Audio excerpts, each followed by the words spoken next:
एक साधु के आश्रम में एक संध्या एक घूमता हुआ सन्यासी पहुंचा। वो सन्यासी खोज रहा था किसी गुरु को। उस आश्रम के बूढ़े गुरु के पास सोचा कुछ दिन रुकूं।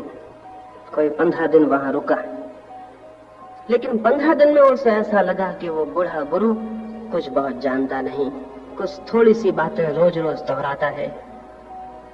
ऊब पैदा हो गई। इतनी सी थोड़ी सी बातें थी, उन्हीं को रोज रोज सुनने का क्या प्रयोजन था। एक दिन उसने सोचा कि और कहीं खोजूं और कहीं जाऊं। जिस रात आश्रम छोड़ने को था उसी रात एक और युवक सन्यासी उस आश्रम में पहुंचा। उस रात उस आश्रम के अंतेवासी इकट्ठे हुए और वो जो नया सन्यासी उसी संध्या पहुंचा था, उसने कुछ ऐसी वेदांत की बारीक और सूक्ष्म चर्चा की कि वे सभी आश्रम के अंतेवासी बहुत बहुत प्रभावित हुए। वो युवक जो उस दिन आश्रम छोड़ने को था, उसने भी सोचा कि गुरु हो तो ऐसा हो। कितनी बारीक, कितनी सूक्ष्म, एक एक शब्द की कितनी गहराइयां उस व्यक्ति ने प्रकट की थी। उस युवक के मन में लगा कि आज इस बूढ़े गुरु के मन में कितनी ईर्ष्या न जलती होगी, कितना मन में जलन नहीं होती होगी। ये तो कुछ भी नहीं जानता है, और ये युवा सन्यासी जो आज आया है कितना जानता है। बात पूरी हुई, कोई 2 घंटे तक चर्चा चली। उस आगंतुक सन्यासी ने, जिसने ये सारी चर्चा की थी, 2 घंटे के बाद सिर उठा के देखा कि लोगों पर क्या प्रभाव पड़ा। उसने उस बूढ़े से पूछा कि आपको कैसा लगा मैंने जो कहा। उस बूढ़े ने जो कहा वो बहुत समझने जैसा है। उसने कहा कि मेरे मित्र, मैं 2 घंटे से सांस साधे हुए तुम्हें सुनता हूं कि तुम कुछ बोलो, लेकिन तुम तो कुछ बोलते ही नहीं। सन्यासी ने कहा, आप क्या कहते हैं? मैं कुछ बोलता नहीं तो कौन बोलता था 2 घंटे तक? आप पागल तो नहीं है? उस बूढ़े ने कहा, मैंने बहुत समझने की कोशिश की। तुम्हारे भीतर से उपनिषद बोलते हैं, गीता बोलती है, लेकिन तुम नहीं बोलते। इसलिए मैं कहता हूं कि 2 घंटे मैंने सुना, तुम तो बोलते नहीं। शास्त्र बोलते हैं, सिद्धांत बोलते हैं, शब्द बोलते हैं, तुम नहीं बोलते। ये 2 घंटे में तुमने जो भी कहा, इसमें से क्या तुम्हारा है, उसे मैं समझूंगा कि तुमने बोला। तुम मुझे दोहरा दो कि क्या तुम्हारा है, और अगर इसमें से कुछ भी तुम्हारा नहीं है तो मैं कैसे मानूं कि तुम बोले? तुम तो चुप रहे, कोई और तुम्हारे भीतर से बोलता चला गया। यही मैं आपसे पूछता हूं, यही मैं सबसे पूछता हूं कि क्या आपका है? परमात्मा को आप जानते हैं, जो सुबह रोज बैठ के उसका नाम ले लेते हैं? आत्मा को आप जानते हैं, जो आप दोहराते हैं कि भीतर आत्मा है जो अमर है? आप जानते हैं कि मृत्यु के बाद आप बचेंगे? आप जानते हैं कि जन्म के पहले आप थे? क्या आप जानते हैं? वो जो सामने पत्थर पड़ा है आपके घर के, उसको जानते हैं? वो जो पौधा निकला है आपके बगिया में, उसको जानते हैं? वो जो आकाश में बादल भटकते हैं, उनको जानते हैं? क्या जानते हैं? आप क्या जानते हैं? बहुत कुछ जानते होंगे आप, लेकिन वो जानना आपका जानना नहीं होगा। आपने कहीं से सीखा होगा, सुना होगा, कहीं से पढ़ा होगा। जो भी कहीं से सीखा है, सुना है, पढ़ा है, वो आपका जानना नहीं है। और जो आपका जानना नहीं है वो आपकी मुक्ति नहीं बन सकता। जो आपका ज्ञान नहीं है वो आपका प्रकाश नहीं बन सकता, वो आपकी आंख नहीं बन सकता। सबसे पहली बात तो इस बात को खोजने की है कि क्या मैं जानता हूं? मैं क्या जानता हूं? तो बहुत घबराहट होगी, पता चलेगा मैं तो कुछ भी नहीं जानता, कोई और जानता है, उसकी बातें मैं दोहराता हूं। क्या आप सोचते हैं ज्ञान उधार लिया जा सकता है? क्या आप सोचते हैं ज्ञान हस्तांतरित हो सकता है, एक हाथ से दूसरे हाथ में जा सकता है?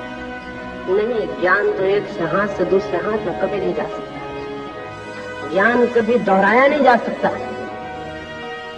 किसी दूसरे को दिया नहीं जा सकता। तो फिर हम ये जो जानते हैं, ये क्या है? ये ज्ञान है? एक विचार भी आपका है, एक अनुभूति, एक अंतर्दृष्टि आपकी है, जो आप निपट सहज मन से जान सकें कि ये मैंने जाना। क्या ऐसा कोई जीवंत अनुभव है?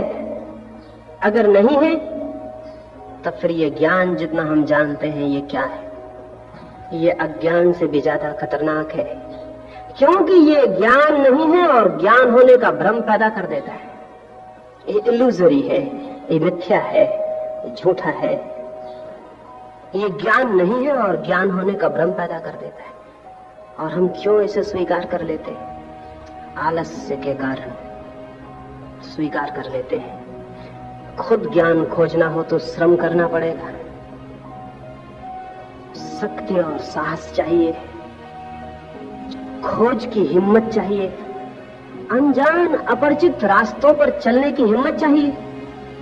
अपरिचित सागर में नौका खोलने में जितनी हिम्मत चाहिए उससे कहीं बहुत ज्यादा सत्य के अपरिचित सागर में यात्रा करने की हिम्मत चाहिए। लेकिन इस सबसे सस्ते में निपटारा हो जाता है। हम किताबें उठा लेते हैं और कुछ बातें सीख लेते हैं और सीख के उन बातों को तोतों की भांति दोहराने लगते हैं और उन दोहराई बातों से ज्ञानी होने का मजा मिलना शुरू हो जाता है। और दो चार लोग भी हमारे आसपास इकट्ठे हो सकते हैं जो हमको गुरु कहने लगे कि ये बहुत जानते हैं, इन्हें गीता पूरी कंठस्थ है, उपनिषद पूरे आते हैं। तो न केवल हम ज्ञानी बन जाते हैं, गुरु बन जाते हैं, दो चार और शिष्य भी इकट्ठे आसपास हो जाते हैं और एक अजीब, एक नासमझी का अजीब क्रम दुनिया में चलना शुरू होता है। और ये चल रहा है हजारों वर्ष से। बहुत थोड़े से लोगों को ज्ञान उपलब्ध हुआ है। और उसका कारण ये नहीं है कि ज्ञान उपलब्ध होना कोई बहुत दुरूह और कठिन बात है। उसका कारण केवल इतना है कि हम सब्स्टिट्यूट नॉलेज से तृप्त हो जाते हैं, पूरा ज्ञान से तृप्त हो जाते हैं। कोई आदमी पानी की खोज में जाए और रास्ते में नकली पानी मिल जाए, कोई आदमी फूल की खोज में जाए और रास्ते में कागज के फूल मिल जाए और खरीद के घर आ जाए। ऐसे हमने कागजी ज्ञान को इकट्ठा कर लिया है, फूल सजा लिए, फूलों से तृप्त होकर बैठ गए, इसलिए ज्ञान उत्पन्न नहीं होता। अज्ञान बाधा नहीं है ज्ञान के आने में, स्मरण रखिए। उधार ज्ञान बाधा है, क्योंकि जो उधार ज्ञान को पकड़ लेता है उसकी ज्ञान की खोज बंद हो जाती है। फिर उसे छोड़ने में भी डर लगता है।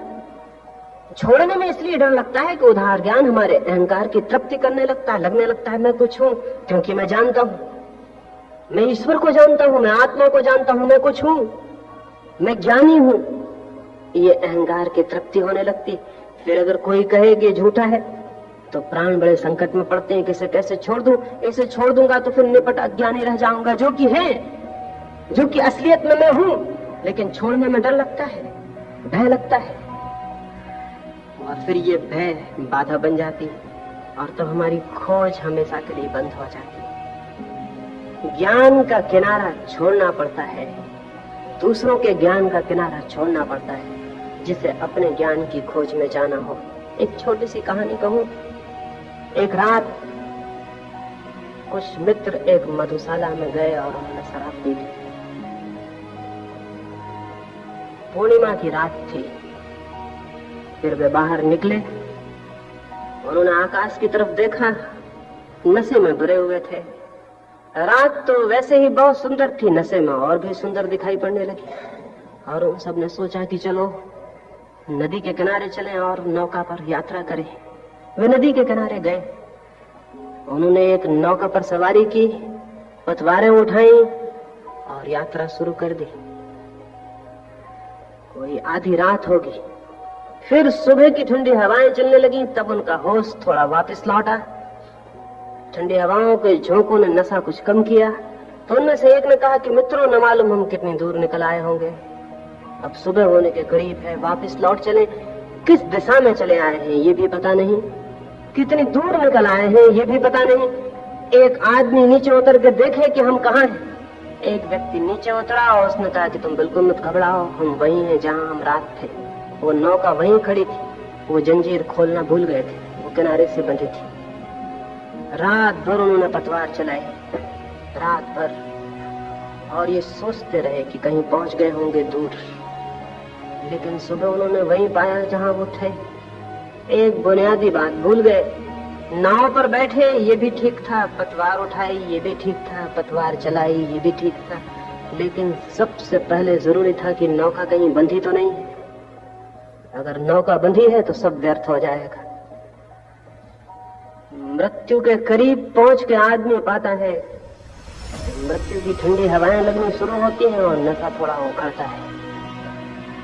तब पता चलता है उतर के तो देख ले कि कहीं पहुंचे या नहीं। और अधिक लोग वहीं पाते हैं जहां जन्म के साथ उन्होंने पाया था। नौका वहीं खड़ी रह जाती है। जंजीर खोलना हमने कभी ख्याल में नहीं रहा कि जंजीर भी खोलनी जरूरी थी। जंजीर कहाँ बंधी है चित्त की कि वो परमात्मा तक नहीं पहुंच पाता। ये जो झूठा ज्ञान है इसके किनारे से जंजीर बंधी, झूठे ज्ञान के किनारे से जंजीर बंधी, इसलिए कभी सम्यक ज्ञान की तरफ गति नहीं हो पाती।